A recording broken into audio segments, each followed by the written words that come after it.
Yeah, look at it. There. Look. I'm sorry. This is what I'm talking about. So my own concern is that people want to make it look ethnic, as if it's an ethnic conflict, as if it's a challenge between a people group. Now, that whenever any problem, I have some principles.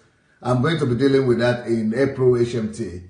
And one of the principles is that whenever there is a problem in any nation or in a given country, never make the mistake of thinking that the problem is with a certain ethnic group or with a certain tribe or with a certain group of people. Once you begin to do that, then you are brewing the ground. You are creating the ground for civil war, national conflict, or ethnic conflict.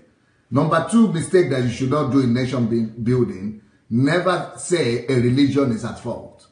So once you begin to focus on religion or on a certain tribal something as the reason for your problem, then you have failed from the beginning. You will never win it. Because that is what we saw in Rwanda. That is what we saw in Turkey with the Armenians. That is, anytime people begin to see a group of people as the source of their problem, or a certain religion as the source of their problem, the whole country loses. Everybody loses. So, the idea is, that you see the politicians, especially the people who are in the former government, and people, ordinary Nigerians, don't know that they are being used by these politicians. And that the politicians, you will see that they want to make you think that it's a problem of Hausa Fulani. And then the Christians who are absolutely, for me, as far as I'm concerned, the Christian pastors in Nigeria are worse than the Muslims, the Muslim clerics. And these same Christian pastors are the ones who are saying, no, your problem is not us. We are not your problem. They are diverting attention. We are not your problems. It is the Islamic jihadists that are your problem. It is the terrorists, the Islam. You see what is happening with the herdsmen? Yeah, you fight them. So our Christian population, therefore, they think their pastors are the best and their churches are great. The only problem we have in the country is not the pastors, it's not their doctrine, it's not their deception, it's not their colonization, it's not their slave plantation that they are forming in the church itself. It is somebody else. You see, I've lived in Russia, in Soviet Union, where the idea of communism, the reason why communism has been able to survive is that communism is always saying somebody else is your problem. Not you, somebody else is your problem. And even though there is problem, but when we begin to zero in on a tribe, on a people group, or on religion, then we kill ourselves. It's a path into self-destruction. I want to hear your thoughts about that. Right.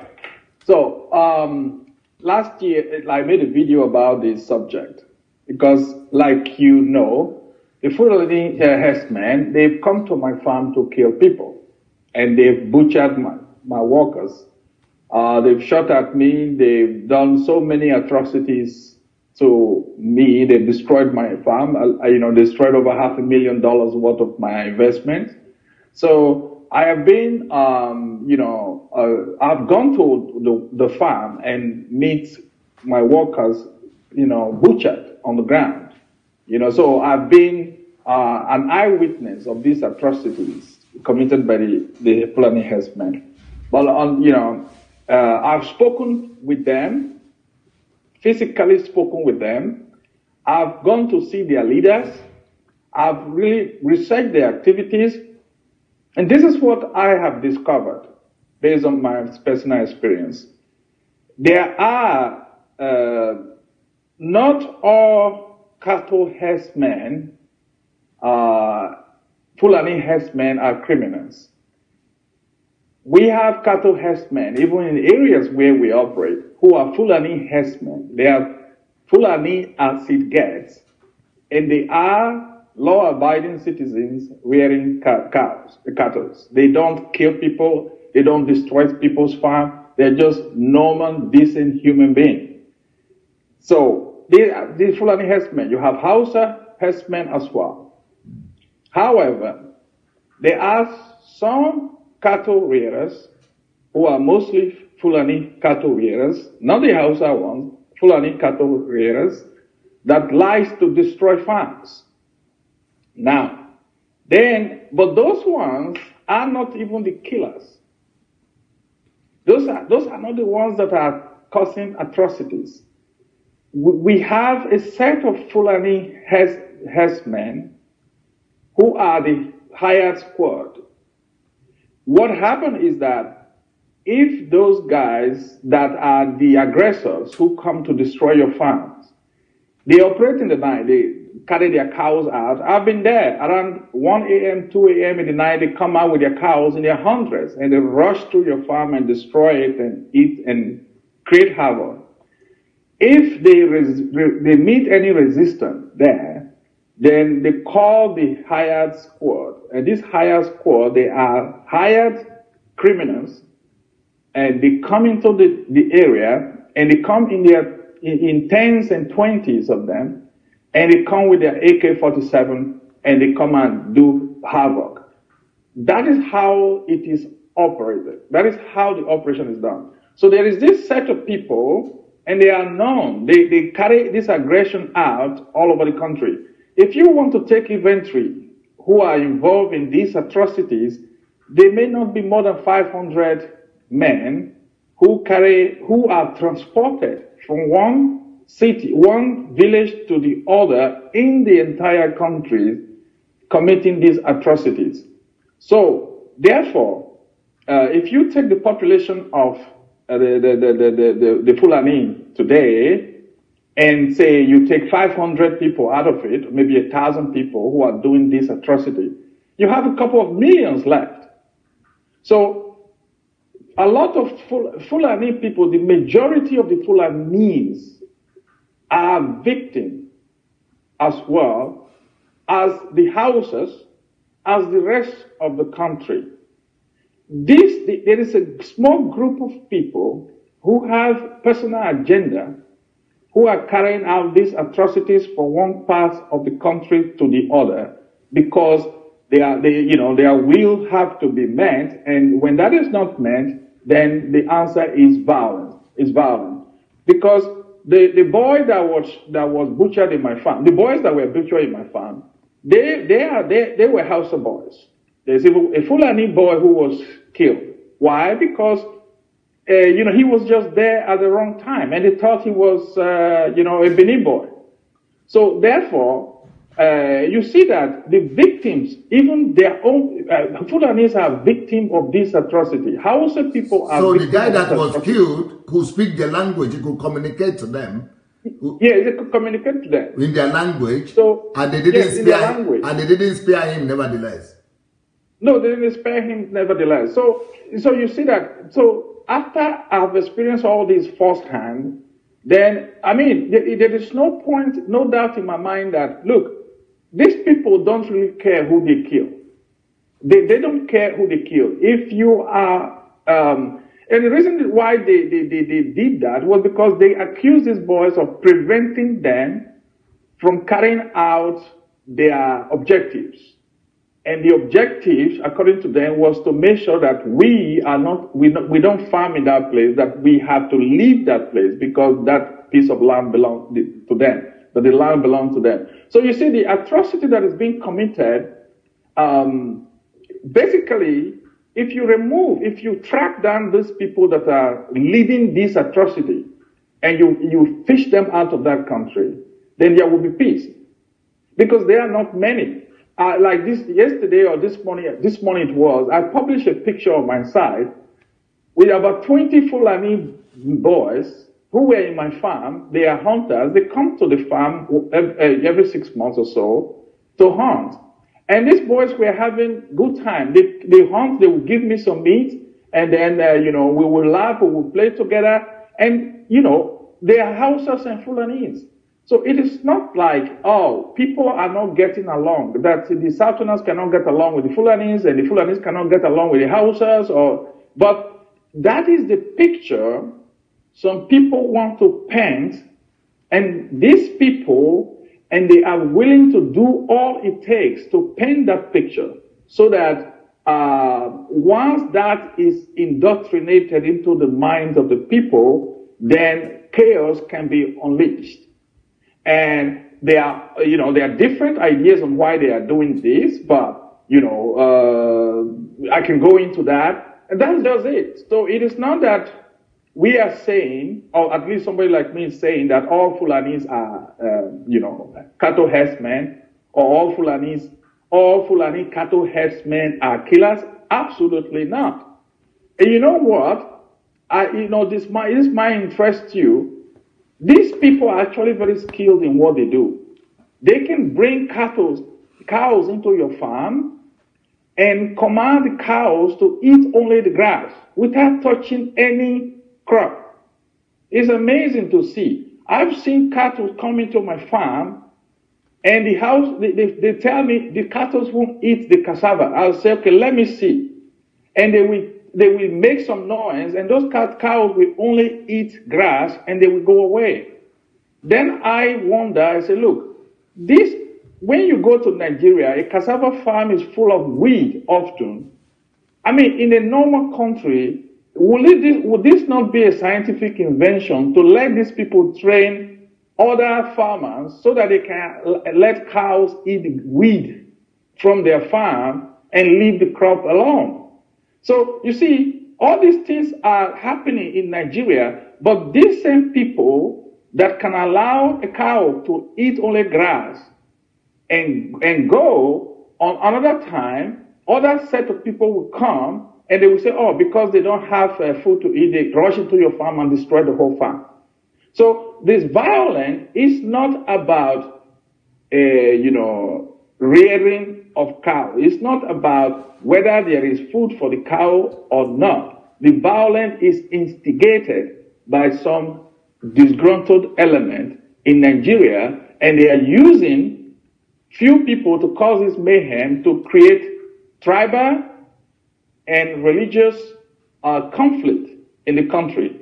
And that is why this must be stopped as soon as possible. Beautiful, beautiful. I appreciate that, because that is a very sane approach to the issue, rather than a lot of emotional and temperamental kind of reaction that I see among our people, Nigerians, because we seem to generalize things. But I like the way you break it down. And I'm sorry, let me remove one Prince Charles here. Okay, so the way people in Nigeria have they like to approach things is to generalize things. And for example, when you mention the fact that not all S-men kill, that is a voice of sanity, and it's a voice of truth. Then when you say not all Hausa, Fulani people are evil or want to kill Christians, it means you don't have the bigotry of our Nigerian pastors. If you see the way Nigerian pastors and politicians are approaching this, some of them have even gone to the extent of connecting it to directly with Buhari, and that is something that you don't do. It's very, very insulting. If you don't, I don't know Buhari. I've never seen him. I don't plan to meet him. I don't plan to ever, I'm not going to vote for him. I'm not going to support him in the next election. So, I think they have not done well. He and his team have not done well. But still, I don't want the anger and bitterness of our people to be dictating their actions. We are a country of anger and bitterness. When you go to America, for example, the same thing with black people, because black people have been oppressed for so long. Because we have been oppressed for so long, if you notice, you will discover that black people are naturally reactional and sentimental in their reactions. For example, when I first came to this country, to Europe, we had 300 people coming from Nigeria, and we had 2,000 Nigerians in the country. Each time we see white people laughing at us when we are passing by, our people want to fight. So why is it that the natural reaction that comes to a black man is to get angry and fight? Whenever they say we should line up, we should kill, even in the airport, they say we should kill. We are beginning to suspect. Once we see one man, white man, that doesn't kill, we say, but that white man didn't kill now. That one didn't kill now. We are sentimental and reactional. That's just the way we are, because we are used to thinking that the white man wants to oppress us or somebody else wants to oppress us. So because of that, we are conditioned to always react and angry. So for example, in England, for example, or in the US, whenever the police want to stop black people, they say, that's why they say, don't get out. Just stop, hold on to your something, sit down still. But some white people will say, okay, why are you stopping me? It's racism. Yes, it could be racism. But do what you are told. But our people are so reactionary easily, and they are so, temperamental, and it is that is so heightened in Nigeria. It's so heightened.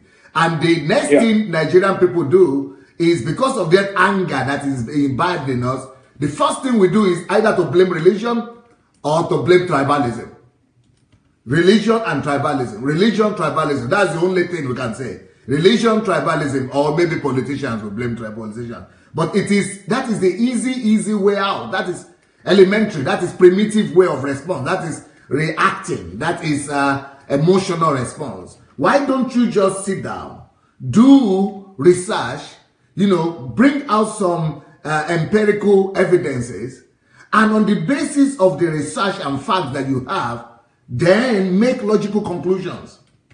Have scientific approach of research and critical thinking to everything. Don't just repeat what everybody is saying. But the problem I see in Nigeria is that because the politicians themselves, they are always reactional like this. Just giving speech, just to say something. And the masses are copying them, not knowing that is a bad precedence that those leaders are bringing in. For example, to say that Buhari is the head of, there is a video that they are circulating right now, where a Yoruba man, but his speaking accent the name is Yoruba, but the accent is not Yoruba totally. But I think it's a Yoruba guy that has been living in the north for some time or so. He is talking that this is a group of herdsmen, that these are not herdsmen, these are military men, Islamic military men that have been trained to take over Nigeria and to eradicate Christianity from Nigeria. And so some people are circulating this, and that the head of that organization that wants to eradicate all Christians in Nigeria, destroy all churches, and kill true herdsmen, it is the president himself that is the head and the president of that organization. I mean, elementary critical thinking and elementary questions, 3 questions, we just destroy that argument. So some people are sending me this video. I said, I'm not stupid enough. I'm not that stupid to believe that's rubbish that man was talking about. It is rubbish. If that is the case, then the herdsman killing should have started only on that Buhari. So it means that because he set it up, they said he started it. That's why they put him in the power. So he's the one. But the herdsman thing started in 2010. 2010, Buhari was not in government. 2010, it was another president that was in government. Why didn't you come to this particular conclusion during the time of, Jonathan? Why are people who are saying this not saying that during the time of Jonathan? Why didn't they say that it is the herdsmen who put Jonathan there as the head of the president, to start the whole thing and bring about? It is a sentiment. People react by sentiment instead of doing their research and react by fact. So that's why I like your judgment and I like your discussion, because you are even making a point that some of the people that were killed were even not that as themselves. So, but unfortunately, people will not even like to hear that from you. They would like to just say no. Well, and thank God that these people that were killed. Thank God that they were. The killings was mainly in Benue this time. If it had been in Yoruba area, they would have said, oh, Yoruba people would have said, oh, okay, we are leaving Nigeria now. Oh, okay, we are leaving Nigeria. They want to just come and kill all of us. They hate the Yorubas. They will make it tribal. Hausas, Fulani hate the Yorubas. Oh, the Yorubas are their enemy. They hate us. But thank God that it is Benue now. So it is difficult to make that tribal. Then if it had been in the East, it would have been worse. They would have said, oh yeah, that's why we want to do Biafra. That's why we have to go out. You know, but because it's in Benue, which is at the border to the north, and it's Middle West, they now say, okay, it is Christian. It is because they are Christians. You know, so we have to, maybe there are evil elements that are there, but for you to say that the president of a nation, he himself is setting up a fire under himself to destroy the government, so make himself a failure. I mean, elementary, you know, logic makes you to know that, no, that is a wrong thinking. It may be there is a connection there, but it will not be outrightly the way those Nigerians are making it to look like. And for example, one of the version that this your version, I would rather agree to it, that they might have a group of warriors or a group of military people or a group of killers or a group of whatever they are, militants, that they call, you know, whenever they, you know, that to come and do those killing. That is more possible for me than to just say all these herdsmen, because they are Fulani and the president is Fulani, now it is a conspiracy to use them. But there were 2,000 people killed under this same with this same attack in, you know, under, you know, Jonathan something. So who was the president that who was ruling them? So, you know, it is very good to hear your idea. But then there is another school of thought that says that it is actually, because, okay, let's just ask you like this. How will you then, will you say it's the same thing that is happening in, because I went into the internet and do research and discovered that the same kind of challenge that we are facing, herdsmen killing, and they are also Hausa or Fulani herdsmen, they are also having the same challenge moving from the north down into Cameroon, no, from the Cameroon, northern part of Cameroon, they have is also Muslims there. I mean, and it's herdsmen there. So they now move also down to the southern part of Cameroon, and the same kind of incidents are happening. So they are also killing Cameroonians in the farm. You know, the conflict. They have conflict that leads to death in the farm. The same thing happening in Ghana. You know, these are just West African countries where the same thing is happening. And so for those people to say it is Buhari, so you mean Buhari is going to send people, herdsmen to Cameroon to also go and kill them, and sending them to Ghana to go and kill them, and sending them to Togo to go and kill them, and sending them to Ivory Coast to go and kill them? You know, I think what I find easier to believe is the fact that because of deforestation that is happening, the ozone eating, the deforestation that is happening in the northern part of Sahara, part of Africa, is driving them down. It's driving them down because, you know, there is no feed. And it's not just in Nigeria, it's not just affecting Nigeria. All countries that are bordered with the Sahara, they are being forced down. So because they are being forced down, that is why it is happening not just in Nigeria, it's happening in Togo, it's happening in Ivory Coast, it's happening in Cameroon, it's happening in Ghana, and the clash is also happening with people dying and the same thing. But you know, it's more difficult for me to say it is just only political and religious conspiracy that wants to just kill all Christians. I mean, that's too primitive for people like me. I'm too smart to believe that kind of crap. And before I give you my word, there is a certain Kingsley Ibewuike here. Okay, what is it saying? Okay, Kingsley, I'm giving you the last warning. If you are going to make some silly comments against me on my own platform, I'm going to ban you for life. You are going to be ejected from here, and you are going to be banned. So I will not ban you right now. I'm still giving you one red card. I mean, no, one yellow card. After the yellow card will come, you know, red card if you are not careful. So take care. You be civil in your comments, okay? Yes, sir, doctor. Okay, so the thing is this. Deforestation is a major cause of migration from the north to the south of the cows. That was why, one of the reasons why I approached the government few years ago to have for the 1 billion tree project, because that will curb that we call deforestation, but Nigerian government, being who they are, they didn't take it seriously. So that is a major factor. The climate change. However, the killing itself has nothing to do with the climate change, because most of these killings are unprovoked. Most of these killings are unprovoked. That is number one. Number two, the way at which the killings are done are done in such a brutal way. It's more to send a message to the indigents there that if you cross us, this is what we do to you. So, because there are different ways to kill person, but the way they kill is just not, something you want to describe. So those are the things, and this is my personal experience with them, that when it came to, because I was on that mind also when we started having a farm in Nigeria. In where I farm, we have 10,000 hectares of land, federal government land. That 10,000 hectares, a part of it was leased to us, crop farmers, they call it. So we farm there. We pay the federal government to farm there. So my farm is about 200 hectares, and other small farmers are next to me. The arrangement, so they shouldn't be coming to the farm. Everything is green. So initially they started coming to our farm to destroy the crop. We said, oh, you know what?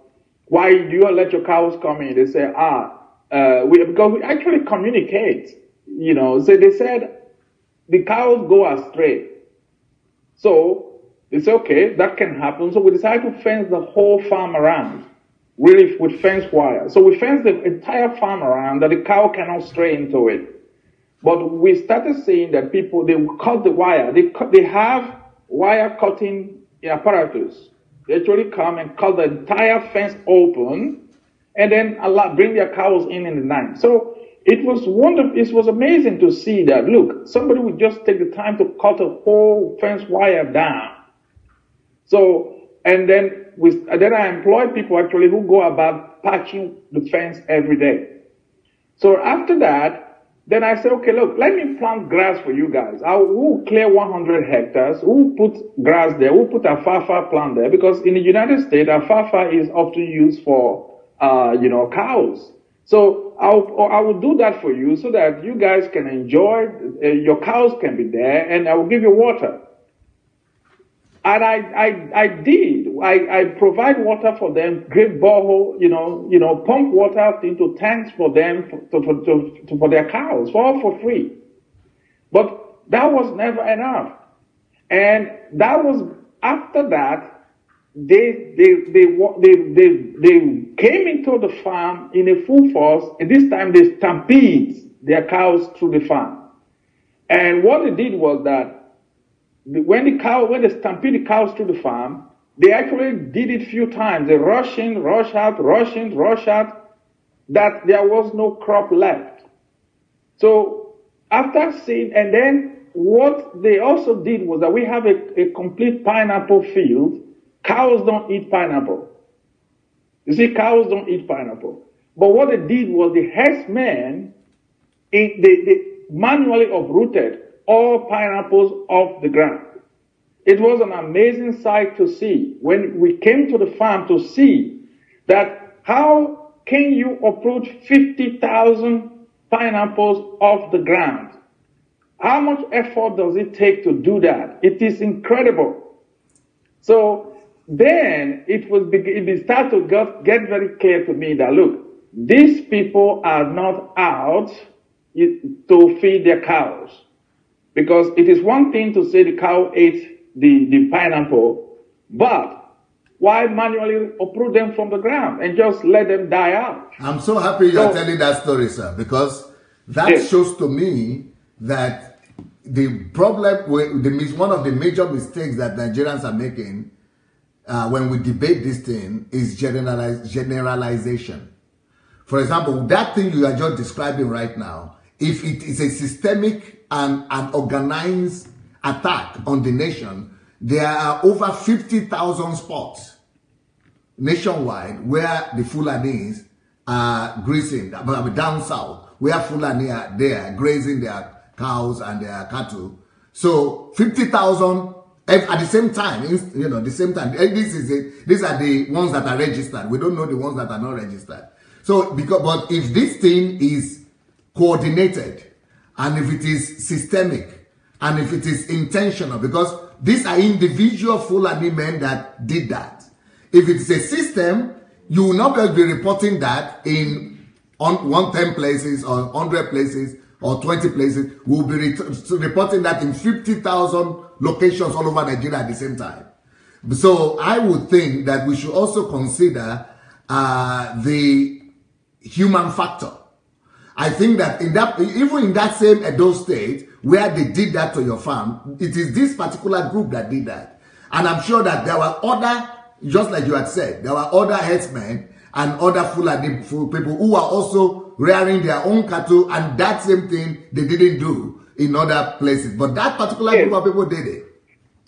Yes, that is true. That is true. But the fact is this, that because a lot of people say, okay, the question is, are these people, why are these people invading the farms of people? Why are these herdsmen invading the farms of people?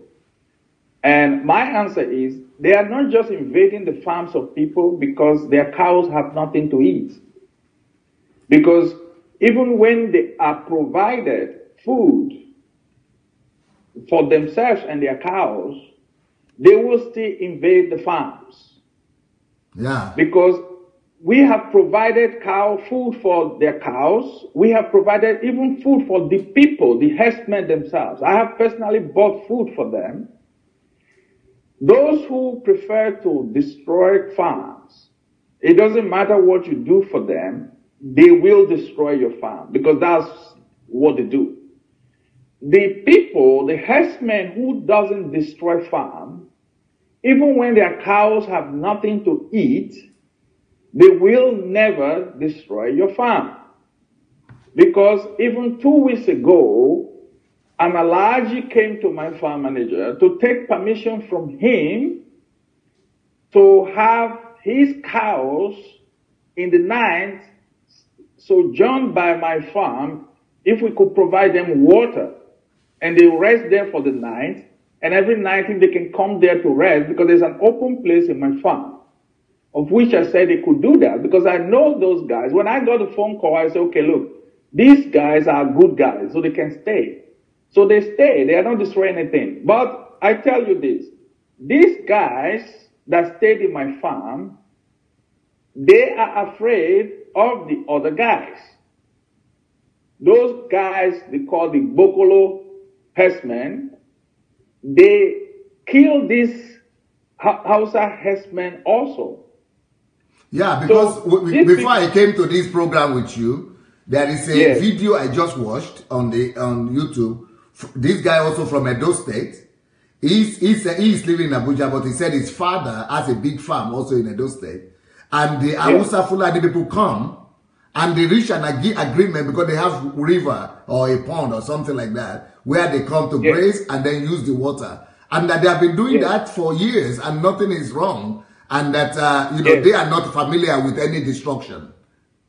Yes, but that is true. We've been doing that for years. Even now, there are still Hausa Fulani cattle herdsmen in my farm. Because but the other guys, the Bokolo herdsmen, those guys are vicious herdsmen. These Hausa people, these guys and the good guys don't carry Kalashnikov. They don't have guns. They have a stick. The other guys, they are fully armed to the teeth. And they come out in the night, 1 a.m., 2 a.m., to destroy farm. So for them, it is not about feeding their cattle. It's not about feeding their cattle. Those ones who want to feed their cattle, we know that. So now the thing why the nation is angry is this. Why the nation is angry is this. Because the political class, the people in government, including the president, seems not to be doing anything to bring the cattle herdsmen to justice. Because we have even arrested these herdsmen. We capture this. If you capture a herdsman, these killers, you bring them to the police station, even with their Kalashnikov, they will leave the police station before you leave. And it is very frustrating. We have been to the police station for days. We'll be going there every day. They would, one phone call, if you catch one of these Fulani herdsmen, the killers, I'm not talking about any other person, the killer, he will be in the police station. Within 5 minutes, you will see 5 or 6 Hausa men or Fulani men, they will come to the police station. And these boys will be released. And that is the anger. That is the anger people are expressing. Look, it doesn't matter who commits a crime. Crime is a crime. If it is a Fulani, or it's an Hausa, or it's an Igbo man, or it's a Shekiri man, crime is a crime. If somebody commits a crime, he has to go to jail. But for somebody to commit a crime, and this person is arrested, because the police will tell you, we cannot do anything. Try to arrest them yourself. Okay, to the risk to your life, you go and arrest these people. Sometimes you catch them unaware, where they put their Kalashnikov on the ground, and then you bring them to the police station. For them to walk out of the police station before you, which has happened in my own case, not once, not twice. It is something, you know, there is no normal person who will be excited about it. And a lot of Nigerians have seen that.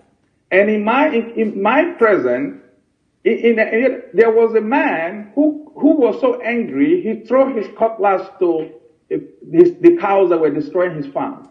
And one, the cutlass cut the tail off of the cow. The police came, arrested him, and he spent 3 months in Oko prison in Benin City. 3 months.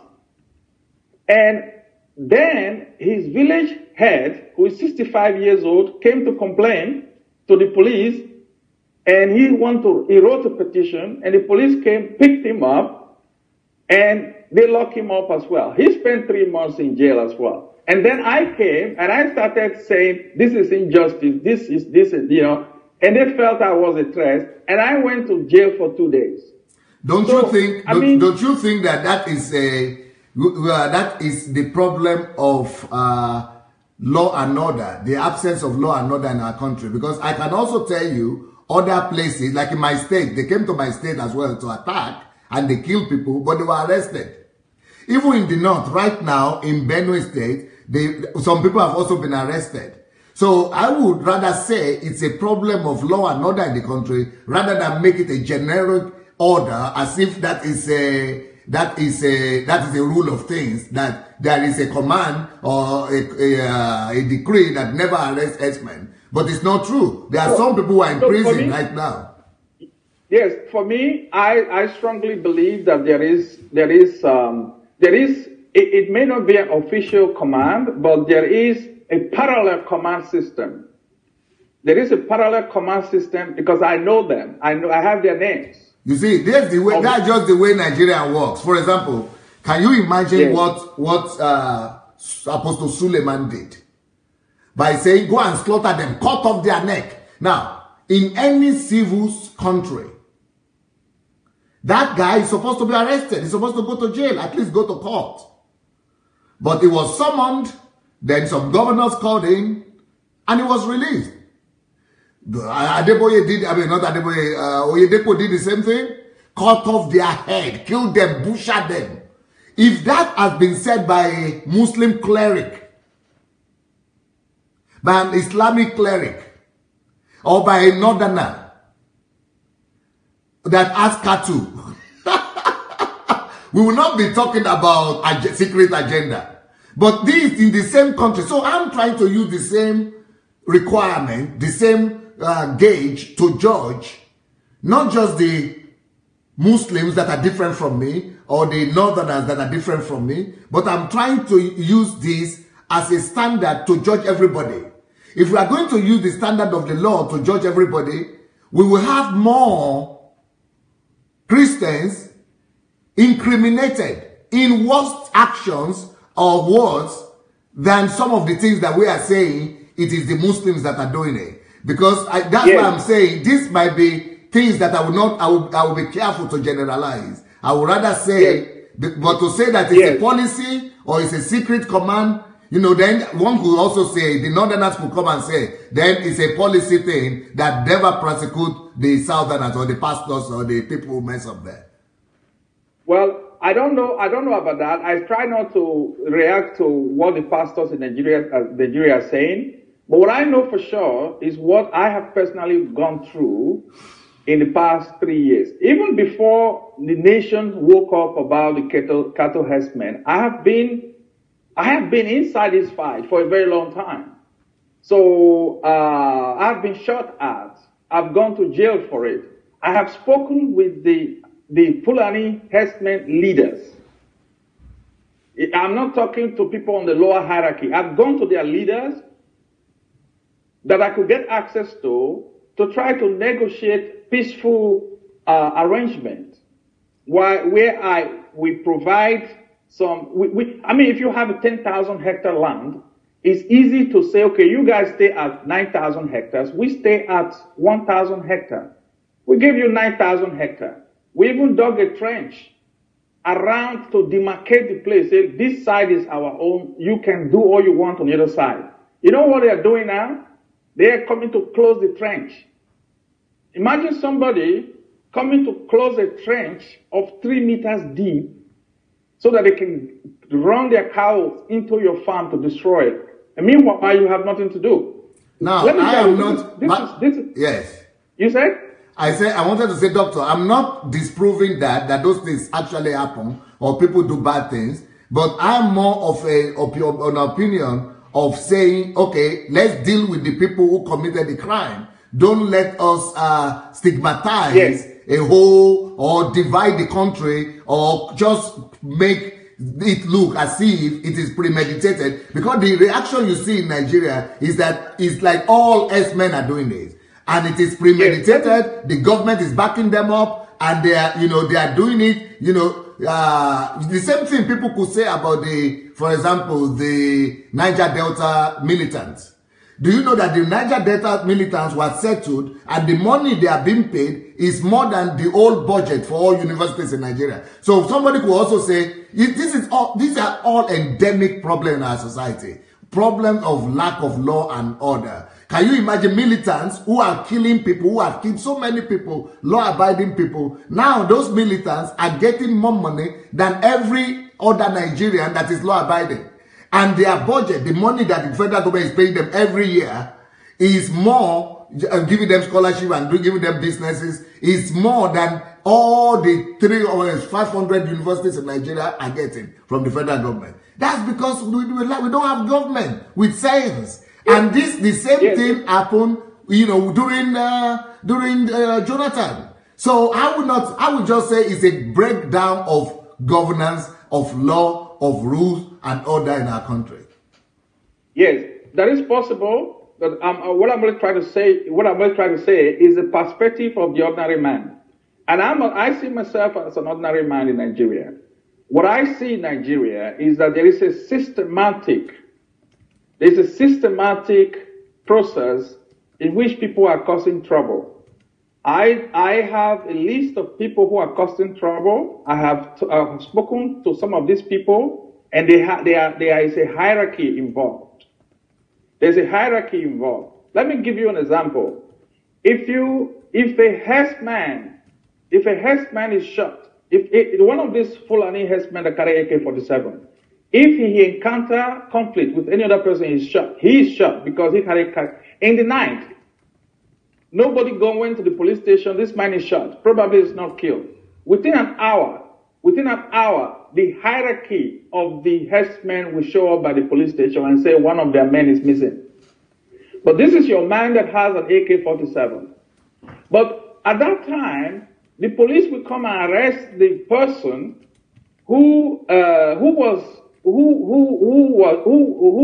did the shooting, but the guy with the Kalashnikov will never be charged on anything. You see, and it doesn't, every state of the Federation is like that. So when you look at the situation, in fact, for somebody like me to be frustrated after dealing with this thing for the past 3 years, because you don't come a step further, and then you are the one that is being arrested, your people who are victims, they are the ones that go to jail. So it can be a general breakdown of law and order. However, you know, every time the government comes out with an idea, the idea is always a wrong idea to favor one side. And that is why people get agitated. For example, the idea of building, having a grazing area. Because the general idea is that people will say Nigerians don't want to have a grazing area for cows, but that's not true. It is the other way around. The Fulani herdsmen don't want to have a grazing area. Yeah, they don't want. Because they said the entire country belongs to them. They can graze where they like. And that is where everybody like you and me should commend the president and the government, because we should commend the government that they are making them to agree to it, even though they don't want to agree to it, and they are forcing them to do it. Yes, but the government is not making the laws. See, this is what I expect from the government. If you want to get grazing area, it's okay, we are going to give you a grazing area, period.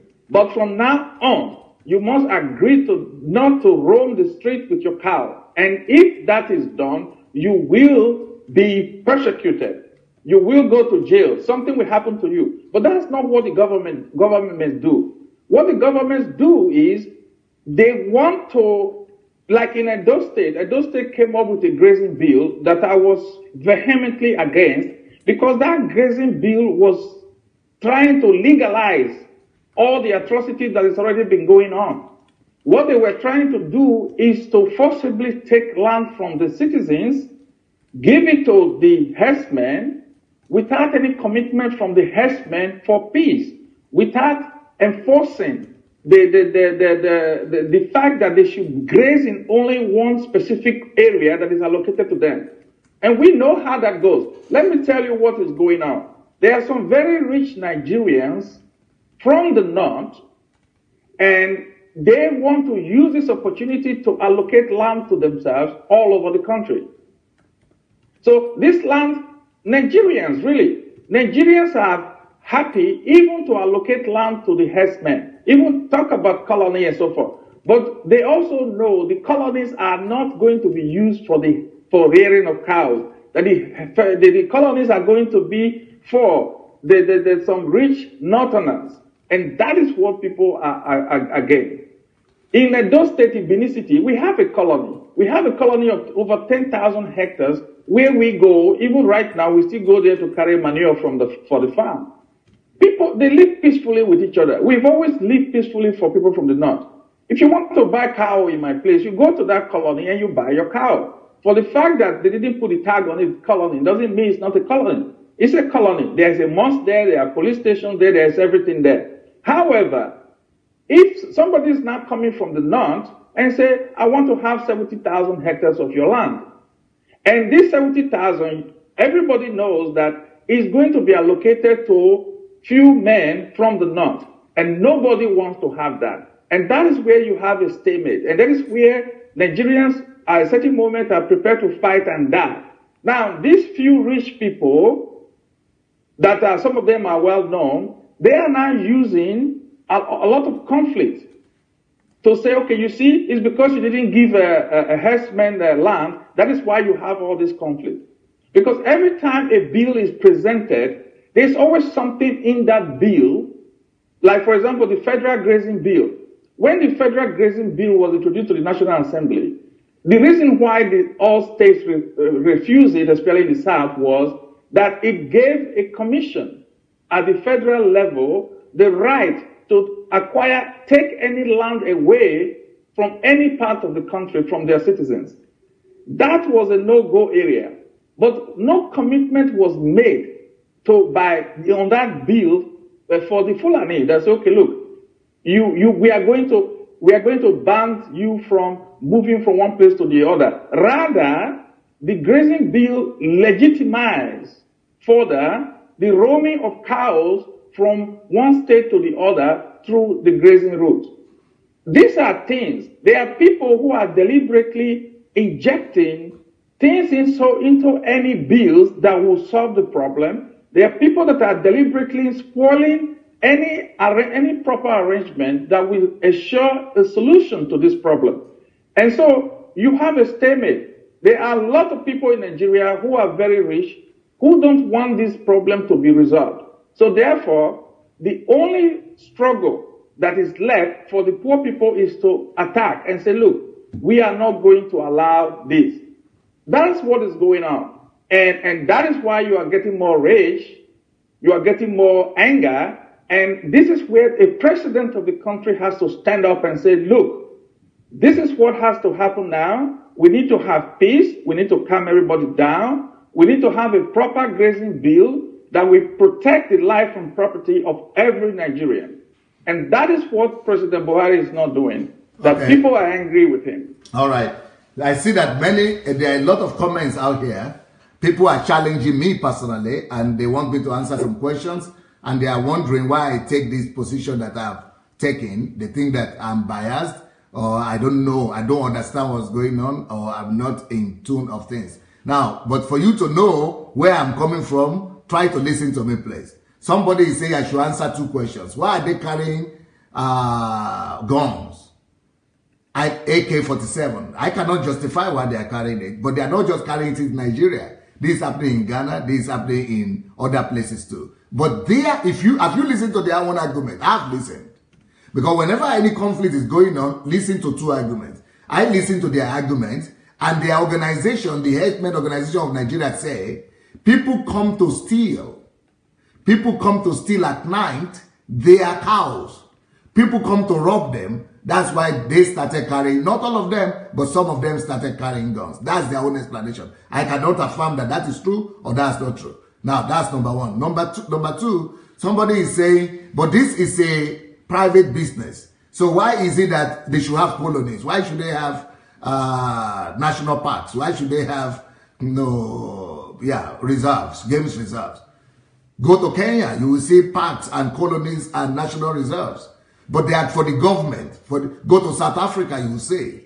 Go to Tanzania, you will see. Go to East Africa countries. You know, it could be personal, like in America, it is private business. But in other countries, like in Africa, it is normally government thing. It's a reserved area. Just like we used to have GRAs. So it's a reserved area, but the business, the Herdsmen business is not a birthright of the Hausa Fulani people. Southerners too can do the business. So what I would propose, what I would think is that if any state will allocate any area for the herdsmen or for cattle rearing in the state, they themselves should give certificate of work, of operation to people who will be there. And they should give priority to people of their states. So it is not that it is only Hausa Fulani people that can involve themselves in this business.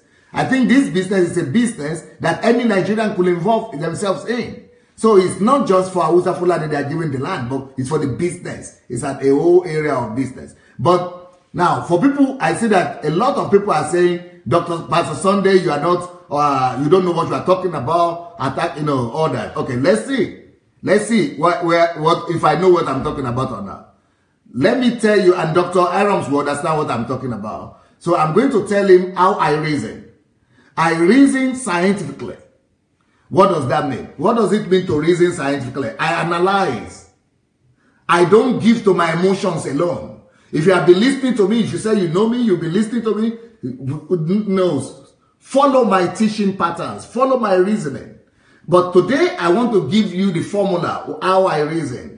So that you will know. And I know that not everybody will understand this, but Dr. Aroms will understand. And he will know why I don't subscribe to emotions and to sentiments like other Nigerians. First, number 1 principle that I use is this. And it's scientific. This is in science.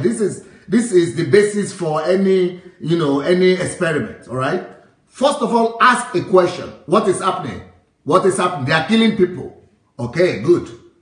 Then, number 2 thing you must do your background check or background research. What is happening? What are they saying? Now, everything I've heard Dr. Aroms talk about are things that he has experienced. What has happened to him? But as a thinking person, I must say, okay, this background research, this thing that has happened to him, is it repeating itself everywhere that the herdsmen go? I discovered that there are over 50,000 spots where they are grazing, but these incidents are only happening in certain places, tens or hundreds maximum in a year. But so it is not happening everywhere. So I cannot subscribe to the hypothesis that this is systemic, because it's not logical. You don't do that. Number two, I cannot subscribe to the thesis and hypothesis that it is government that is directing it. Then, for example, doctor says that he went to the police and the police didn't arrest.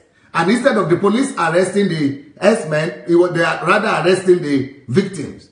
So I do a research on that, and I discovered that, but there are so many herdsmen that have been arrested. Their pictures and videos are there everywhere, and they are in prison. So to me, that is not logical. It's not scientifically sound. It is an incident. In that case, the way to look at it is to say, this is an incident of incompetence. This is an incident of breakdown of law and order. This is something that is working here. Okay, in that particular area of Edo State, they don't arrest them. But in another area of the same state, some people were arrested. So it means it's not a systemic thing. Then all over Nigerians, people are being put in jail who are herdsmen as well. So it means it's not, so it doesn't correlate. So for me, as a thinking person, I don't just buy into it and say, because it's painful to me, or because my friend was attacked, or he suffered loss, then I have to just get into a generic, conclusion that this is it. No, I don't do that. Then when I now discover that it's also happening in Ghana, so it means that it is President Buhari who is going to do it in Ghana. It doesn't follow. Then when I also do my research and say it's happening in Cameroon, it's happening in other places, then it doesn't follow to just say these are the Fulani people coming to kill Nigerians or coming to destroy Nigeria. It doesn't follow. You've got to make your research based on logic. So first of all, you ask the question. Secondly, you do your background research. If it is true, truth must always be universal. So if the thing is true, the assumption we are making is true, it has to be true each way of that side of the road. Then I took other questions in the country. For example, people who are also being, who are criminals, apart from herdsmen, are other criminals all over the country being released? I discovered that every day they are being released. Are other criminals in Nigeria not being arrested, and the victims are the ones being arrested? I see that, yeah, but they don't even have anything to do with herdsmen. So I see that, no, it's a general breakdown of law and order in the country. Then I see that injustice. Okay, the government is proposing a solution that favors one group of people. Then I just gave you the example that this is the country in Nigeria we are having. That is why we want to fix Nigeria. Because the same thing with the militants. When they are guilty, they are supposed to be prosecuted, but rather than being prosecuted, they are being given contracts. The thieves have been giving contract to man's goods, capital. So it's a systemic thing. These are not herdsmen, these are Southerners, these are South people, and then they are being given scholarship, and the money that only 300 militants, the money they are being paid from the federal government is more than all the money that 2 million students are being allocated for university for 2 million students. 300 receiving more money than 2 million students in all Nigerian university. So that shows, this is not also herdsmen. So this just shows to me that we are having a country that is broken down. Anybody that has power or that can bribe or that can call, that has connection, can maneuver his way and protect his interests. That is what is happening. So I don't subscribe to just shouting with everybody and coming to conclusions. I do my research. So let's the idea of how to think and how to react into a situation. Any situation. This could be in your family. This could be in your home. This could be concerning religion. It could be concerning science. This is just the way to approach things. Number one, ask questions. Number two, do background check. Then collaborate. Is this thing universal? Is this occurrence the same everywhere? Is it universal? Is it absolute? Is it, can it be confirmed over and over again? Is it a system? Number three, construct an hypothesis as a result of your research. Come up with hypotheses. For example, the things that Dr. Aroms is saying, these are hypotheses. They cannot be made as generally accepted. Because these are just his own opinion that I think. So we don't accept hypotheses as the truth. We just say, okay, this is somebody's other opinion. Let's hear another hypothesis from other person's opinion. So then after you hear all different hypotheses, you do a trial. You do a test or a trial of the arguments of all the hypotheses. So you will now see which of the hypotheses has a repeated pattern everywhere, and which of the hypotheses has a coefficient of variability as against the other one. So it is the one that has the variabilities of saying, yes, this is most likely to happen because there's a system to it. There's a predictability to it. That is when you now say, okay, now this hypothesis, we can work on it. So you take the hypothesis and begin to work on it. That's a procedure. You do a procedure and you begin to work on it. Now, after working on it, what I mean by working on it is that you do the analysis. You analyze the data and you draw conclusions. Now, then the thing you want to inform you before you take your decision is this. Your results must align with the hypothesis, or your results does not align with the hypothesis. If the thing is not reoccurring everywhere, if the thing is not happening everywhere the way you have predicted that it's supposed to be, then it is not the truth. It is just occurrence, things that must be examined. So, for example, when people say Hausa Fulani have been ruling Nigeria more than any other group, Hausa Fulani or Hausa people have been ruling Nigeria. I did my analysis. You know what I found? Hausa people never ruled Nigeria. Hausa is one of the largest people group in Nigeria that never ruled Nigeria. Fulanis did. But then when you now say Hausa Fulani have ruled Nigeria more than anybody else, it's not true. Bring your statistics together. Put your facts together. You discover that no, even though it is the same Obasanjo that has ruled from the Yoruba, but Yorubas have ruled Nigeria even longer than them. The Yorubas and Igbos have ruled Nigeria. Because we just see all the northerners as Hausa Fulani. But really, those people belong to different tribes. And so because of that, what I'm seeing in Nigeria with this herdsmen situation is that people our leaders, our political leaders and religious leaders, they know that they just need to get into the emotions of Nigerians. Once they get into their emotions, they can drive them crazy. But that is what we need to get rid of. It's a pitfall. Because opportunists will be taking advantage of us, using any tragedy to drive the country crazy. My own attitude is this. Give me your own solution. Give me a solution that doesn't lead to destruction. Give me a constructive solution. Give me what is your way out. Give me a constructive solution that will bring harmony and that will bring blessing to everybody, that will stop the evil and bring progress. I'm more interested in the progress of the country. I am more interested in the development of the country. I am more interested in the progress, in the civilization of the country. Because of that, I'm only concerned about talk that will lead to solution. But what I see most Nigerians doing is to do a lot of talk that don't lead to solution. A lot of talk that leads to anger. A lot of talk that leads to frustration. A lot of talk that leads to hatred. Then I'm a representative of the kingdom of God. I don't promote anything that leads to hatred. I don't promote anything that leads to anger. I don't promote anything that leads to violence. I don't promote anything that leads to, fight and conflict. Because I don't believe that evil can overcome evil. I believe that only good love can overtake evil. So when people are talking, I'm looking for the constructivism in it. I'm looking for the construction, for the solution that will bring harmony, peace, and blessing to everybody. When I'm not finding that, I'm in trouble. I'm looking at the scientific method. I'm looking at the analysis. I'm looking at the empirical evidences. And when, for example, somebody is saying right now, people are writing, why is it that Buhari never spoke about it? It's not true. I have the video. I showed you the video. Go and look at my video where I said my view about the herdsmen killing. Of course, Buhari is spoken about it. He's not just spoken. He did more than speaking. He has moved the central command of the police to Benue State to go and combat the thing. And they have even given us report about the army units that are there. And some of the army unit people are from your village, are from the south, who are there, and they are Christians from our churches to keep those places safe. So to say that he has not done anything about it, there is a committee right now that is working. And the committee is being headed by the vice president of the nation. Now, would it work?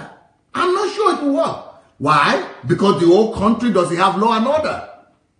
But I will not say that it will not work because it's a plot to Islamize Nigeria. Or because it's a plot from Hausa Fulani people to destroy Christians. No, I will not come to that silly conclusion because that is not why I've educated my mind for the past 50 years. I've educated my mind for the past 50 years to use it constructively and not to believe any kind of crap that politicians or opportunist pastors are bringing to the table. I use my mind constructively. So that is why I'm saying, okay, if any one of you can answer me questions to prove to me that these occurrences are systemic and that they're absolute and that they're universal and that every single place, or at least 50% of wherever the Fulani herdsmen have been, they have killed people, even in one state. Then we can begin to talk. But for example, I also realize this is the next question I have for Dr. Aroms. I'm just trying, my answer was, all my long talk was for people who are writing here, just for them to know where I'm coming from. Because you are, from your comments, you are saying I'm stupid. I don't know anything. But believe me, I'm not stupid. Stupid people don't have the result that I've had. Stupid people don't do what I've done. I'm not stupid. I'm just different. Or I'm coming from another place. But that doesn't mean I'm not stupid. You might not agree with me. And I don't agree with you too. But I don't say you are stupid. I just said, I have my own reasons why I take the position that I take. You don't know about the Fulani or Muslim agenda. I do, my dear. But I'm building a system to counter that. I'm not countering that with emotions. I'm not countering that with sentiment. I have a system that by the time I come up with it, I believe that no thinking Muslim would like to remain a Muslim. They will still remain a Muslim, I know, because they will say it's their tradition, or they will say that's what their father believed as what they got to know. But if they are thinking, any thinking Muslim will not remain a Muslim in Nigeria. If they know what I know. I have a system to work on that. But I'm not going to go on the air and pushing my tongue, my blow on the something. It is not a talking thing. It is a working thing, and I'm working on it. And do I have a solution or some ideas that I want to do? I want to achieve the herdsmen, resolve the herdsmen situation in Nigeria. I do. But I'm not going to do it by just making the most noise. Because I am not in the class of those Fani, whatever, or the Bruce guy, or the lawyer guy that are just talking. No, I'm not going to do what they are doing. Because they are politicians, they need to talk. But I am interested in building a great country that is going to be one of the greatest in the world. And for that to happen, I must work for the good of the Hausas, of the Igbos, of the Benue people, of the Efik, of the Yorubas, of everybody. And I must work for them to live in the same country and see themselves as one great Nigerian, complementing each other in their diversity. And some people are saying, but Ghana is able to resolve it. Yeah, they are resolving it. They have not resolved it to the end. They are still dealing with it as well. So they too have the same challenge in their hand. Cameroonians, yes. But one of the greatest answers that I know to this question is in the hand of Dr. Aroms. And it is, it is to stop the erosion of the forest and the deforestation that is happening. by planting 1 billion trees. I've already started working on that, and I want to work with them to be able to get that to happen. But then another answer to that is to force the Fulani people to agree to colonies, and maybe not colonies, maybe to ranches or to games reserves, you know, things like that. So some of those things are what they're supposed to do. But, you know, but then we should also make sure that this business is not only localized or privatized by northerners. No, cattle rearing must be, you know, belong to every ethnic group in Nigeria, every state. Everybody must, you know, come on board. Then when our people now begin to do the same business and we show them how to do it in a civilized way, then we will be able to even have a better argument to say, well, you see the way it is done. But just to be talking about the fact that this is a conspiracy, this is evil, without coming to a point of solution, we are only spreading negative destruction rather than constructive discussion that will bring lasting solution for all of us and for our children and grandchildren. But, you know, what will you say, Dr. Aroms, about your plan of 1 billion trees?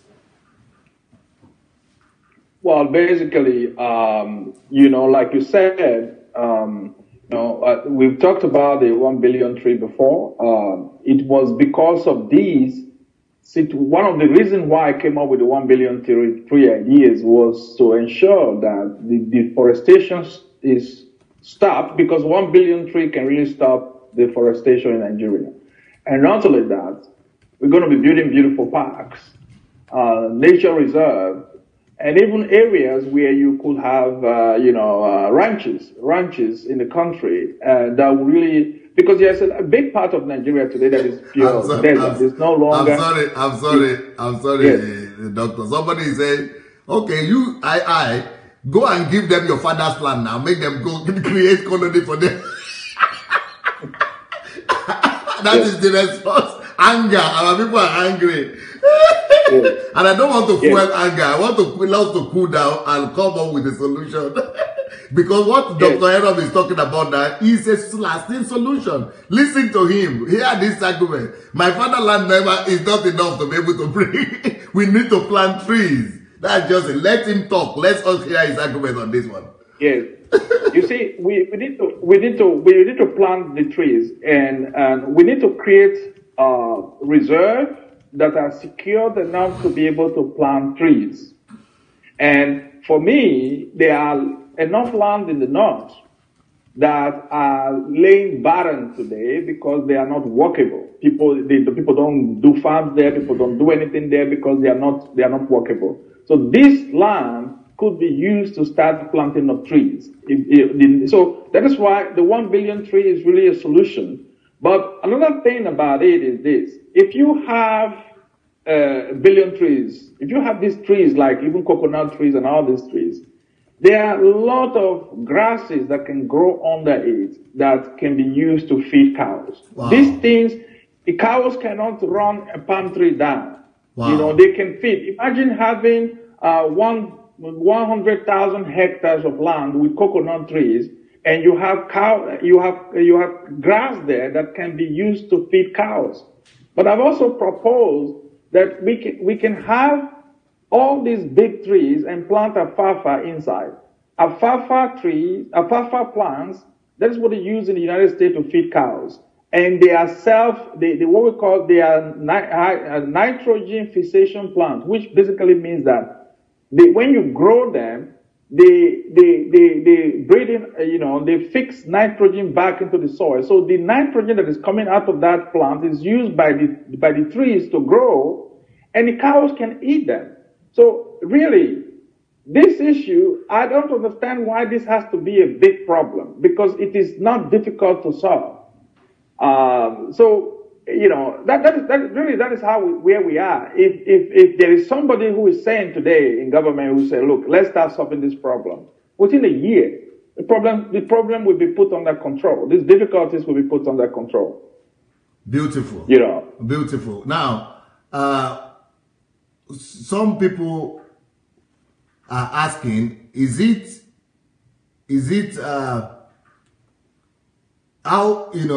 possible to turn these games or these game center reserves to tourist center like South Africa has done or Ghana has done? Yes, of course, of course. If you have, I was looking at some pictures today. I mean, it's not a piece of, I've been there. The game reserve, a long time ago, even in Nigeria, we still have the Yankari Game Reserve. This is a Yankari Game Reserve is just a big piece of land where you have animals. You could have cows there too. There's nothing wrong with that. You can create a reserve. We have the Zambezi forest, in the north, where the Boko Haram boys are. You could go there and take over the whole forest over and plant trees, make it turn into a game reserve, and you could be raising cows there. There's nothing wrong with it. In the United States. By the way, sir, just to inject this in, with the AK-47, do you people know that the herdsmen used to actually use Zanzibar forest? But, the statistic that somebody, I don't know if this is true, a statistic that is true or not. One of the herdsmen committee, the commission, one of the research that I did, they said that one of the reasons why they have all of them are moving to the south is because of the activities of Boko Haram. And that the Boko Haram used to kill them and kill their cow and eat their cow. And that is because Boko Haram is not having economy. So they used to feast on the over 2,000 herdsmen have been killed for 10 years of Boko Haram activity in the north. That's why they have run away from there and come down. But I'm sorry, that's just to answer somebody's question here. You are talking about reserves. Yes. So these reserves, the reserves can be used as tourist attraction. There is, if you go to, we were in America where we went to Texas. People go to holiday in Texas just to see the reserves, cattle reserves. There are beautiful cattle reserves in Texas.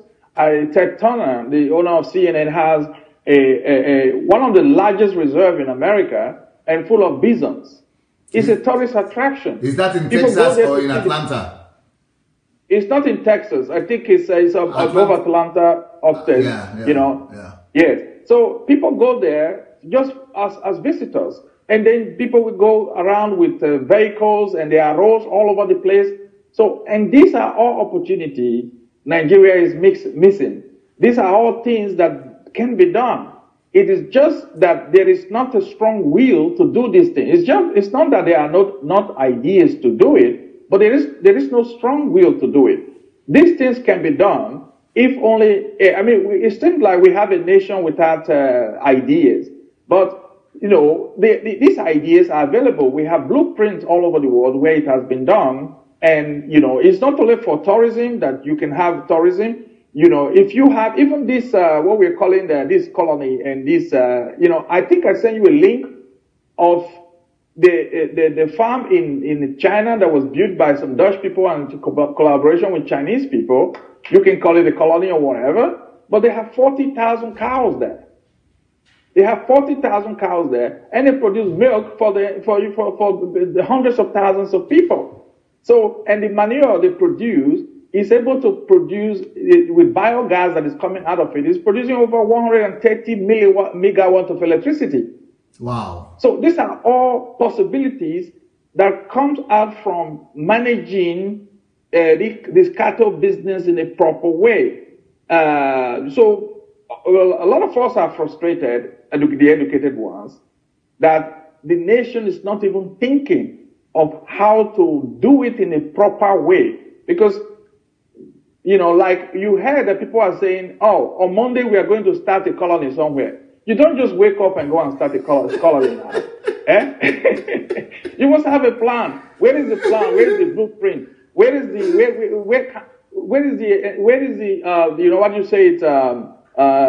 education, enlightenment? To show us how a colony look like, how you want to build them. How does it look like? What are the benefits of it? Educate the people.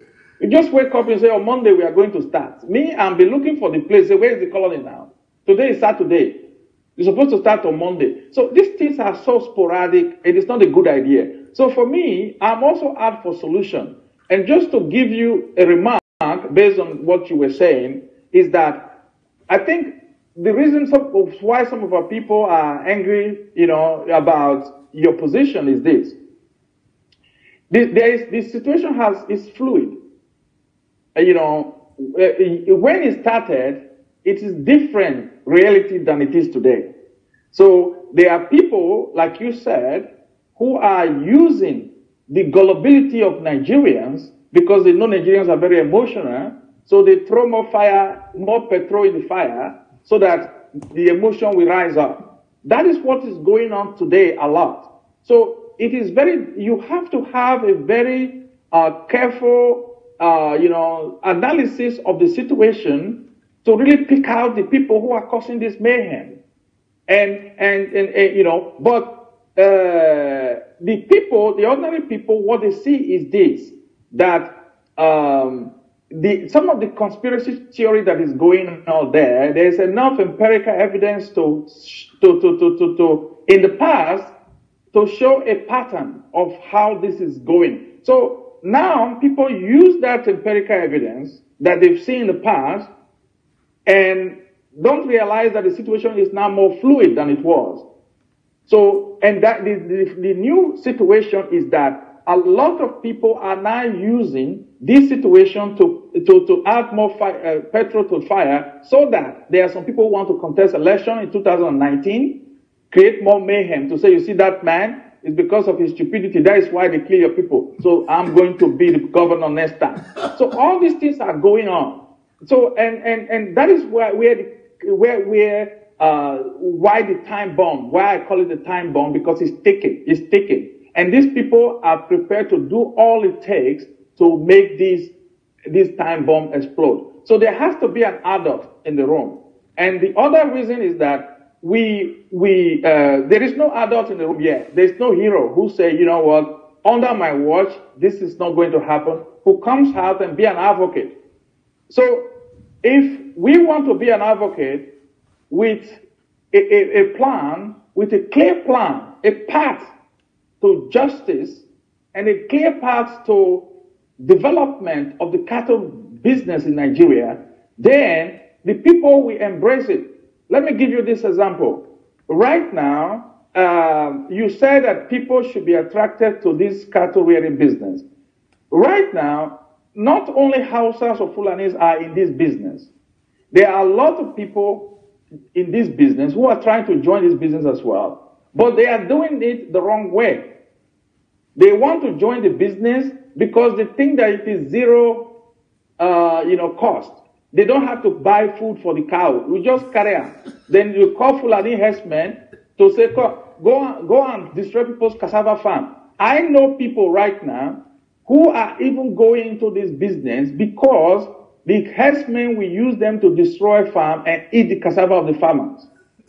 Now, I know Benin people, Yoruba people, who will go to the north to hire a Fulani herdsman to come and run their cattle for them, just to destroy other people's farm and eat their food. Because it is that breakdown of law and order in Nigeria that is going on. So, and that is why if you encourage people to go into this business without a proper structure in place, there's going to be more chaos, because Nigerians will go into the business to say, they destroy my farm now, go destroy their own, and they're not concern me. That is the typical Nigerian talk, because the Nigerians are indisciplined. So that is why there has to be a very clear structure in place, clear conditions for this business to be taking place. Beautiful. Beautiful. Thank you, sir. Well, in the next 20 minutes, I'm supposed to come on again.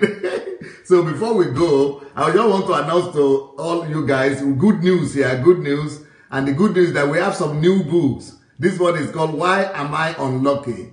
Why is Life Unfair? Especially people in Europe. Life is not fair. Life is not fair. Well, this book will really help us. Why is life unfair? Why am I unlucky? This is a new release. And another new release is this, how to create core values in a child.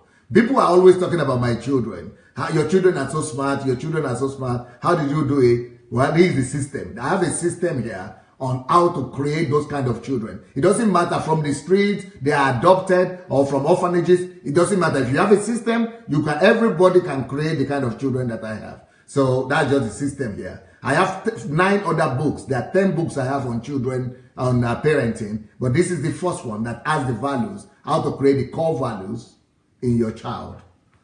Another book that I have here, which I think is one of my most powerful books, is called A Visionless Life is a Meaningless Life. It's about vision. You know, it's different from the kind of vision books that we've been reading about vision now. This one is totally different. Please go for it. You can read all these books for free on Amazon if you have Kindle Unlimited. So you can read them for free on Kindle Unlimited. So you don't have to buy. But if you want to buy, you can buy it on Amazon, or you can write to dssbooks@gmail.com. dssbooks@gmail.com, or you could find Shioma in Nigeria or Kanda Books, and or DSS Books is cheaper than Amazon. So then this one here is another great book. It's called How to Live an Effective Life, because that's what most people don't know. We are all living, but how to make it effective, most people don't know. I've waited to write this book for, it's a thick book. It's a thick book. I've waited to write it for 15 years, maybe 17 years. I've waited to write this book for 17 years. I needed to put together a lot of principles and make sure that it's complete. So How to Live an Effective Life is a very, very serious book. So get it. It will be a blessing to you. Well, I'll be back soon. In the next 20 minutes. Dr. Aroms, thank you for coming to open our eyes and for coming to educate us today. Thank you very much for having me. Thank you, sir. Bless you.